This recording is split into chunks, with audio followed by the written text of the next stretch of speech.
আসসালামু আলাইকুম রহমতুল্লাহ। ইংলিশ মজার আজকের আয়োজনে তোমাদের সবাইকে অভিনন্দন।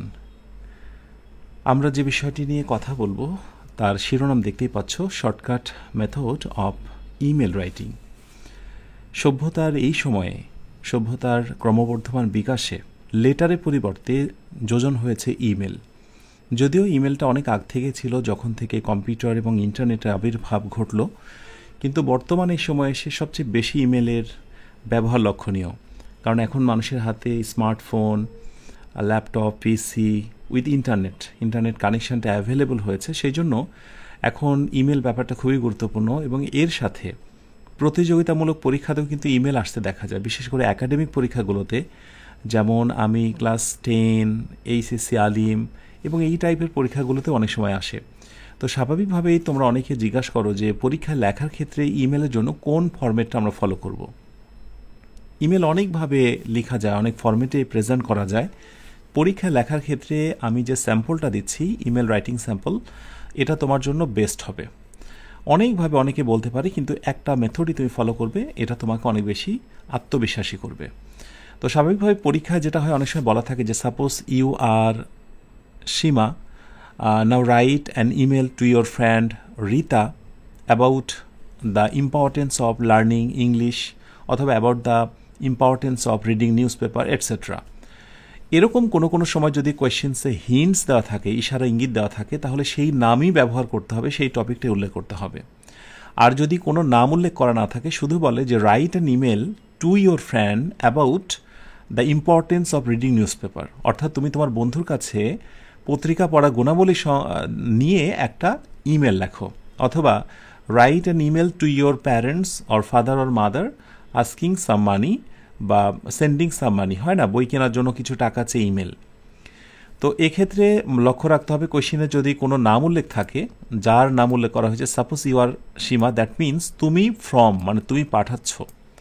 আর টু ইয়োর ফ্রেন্ড, তোমার বন্ধুর কাছে, দ্যাট মিনস সে হচ্ছে টু, তার নাম উল্লেখ থাকলে তুমি দিলা হচ্ছে রিতা। তো সীমা এবং রিতা এটা আমি সিলেক্ট করে ফেললাম। তো যেহেতু এটি জিমেল বা মেইল, সো জিমেল বা মেইলের ক্ষেত্রে কিছু চিহ্ন এবং কিছু প্যাটার্ন তো মনে রাখা খুবই জরুরি। যেমন sima00@gmail.com। এখন তুমি .com লিখছো না, অথবা জিমেইল ইউজ করছো না, তুমি জিমেইল না দাও, তুমি ইয়াহু দাও, হটমেইল দাও, .com ইউজ করতে হবে। শব্দটা দেওয়া খুবই জরুরি। এখানে তুমি যা খুশি তাই দিচ্ছ, সেটা সমস্যা নেই। সো এটা হচ্ছে মৌলিক বিষয়।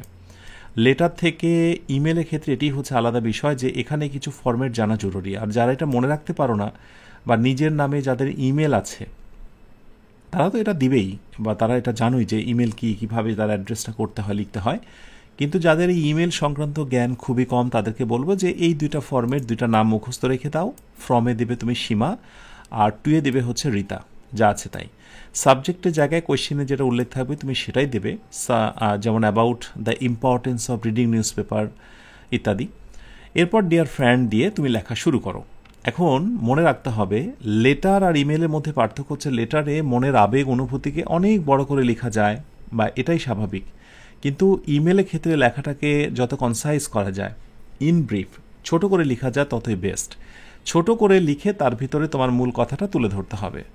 তো এটা তুমি খাতায় লিখছো যেহেতু, ডিয়ার ফ্রেন্ড উল্লেখ করো। আর আমি এখানে লিখে দিয়েছি main part of the mail, অর্থাৎ মেইলের হচ্ছে মেইন অংশটা তুমি এখানে দেবে। তার মানে তুমি যেটাকে লেটার হিসেবে লেখো, সেই জিনিসটাই তুমি এখানে মেইলের ভিতরে দেবে, ঠিক আছে? ওইটাকে একটু শর্টকাট আকারে করবে। অনেকে বলে যে স্যার আসলে লেখার পর কি বক্স করব?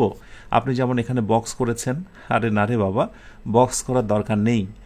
আচ্ছা, সবশেষে best with best wishes your ever Seema. সীমাটা কে বলো তো? ওই যে পাঠাচ্ছিল। সো যখন পরীক্ষক খাতা দেখবেন, উনি কিন্তু এই জায়গাগুলো খেয়াল করবেন, ঠিক আছে?